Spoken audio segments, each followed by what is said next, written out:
If you ever get a flat tire, proper use of the jacking tools and spare tire can help you get back on the road quickly and safely. Depending on trim level, you'll find the jack and jack tools either on the front passenger floor, underneath the driver's seat, or in the rear cargo area. Before you get started though, first make sure you're parked on a firm, level surface, safely away from traffic, ice, or slippery areas. Turn the ignition off. Turn the hazard lights on and set the parking brake. If at all possible, block the tire diagonally opposite the jacking position. For example, if changing the left rear tire, block the right front tire. Next, remove the spare tire before using the jack. Open the rear doors and find the access point for the winch mechanism. Insert the extension into the winch mechanism, then attach the wrench handle. Turn it counterclockwise until the spare tire is on the ground, with enough slack to comfortably remove it. Remove the retainer nut. Then, lift the spare tire off the ground for clearance to release the retainer. Tilt the retainer at the end of the cable, pull it through the center of the wheel. Now with the wheel still on the ground, loosen the wheel bolts one turn counterclockwise. The triangular indicators mark the front and rear jacking locations.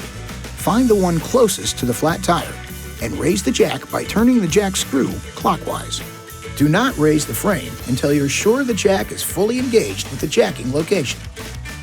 Raise the vehicle only until the tire clears the surface and you've got clearance to install the spare tire.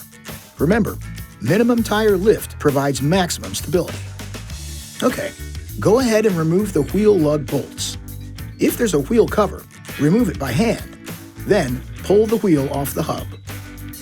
Now install the spare tire with the valve stem facing out. Damage could occur if the spare is mounted incorrectly.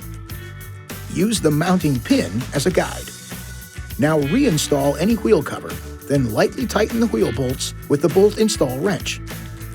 At this point, you can lower the jack by turning the jack screw counterclockwise. When it's fully closed, you can remove the jack. Once on the ground, you can tighten the wheel bolts. Alternate bolts until each has been tightened twice. Use maximum effort for this final tightening. It's always a good idea to have the tightness checked with a torque wrench by an authorized dealer or at a service station. Now, winch the cable into storage position and safely stow the flat tire. Stow the jack and jack tools back in their proper location and you're ready to go. This video is not intended to take the place of your owner's manual. For complete details and other important safety information, please see your owner's information.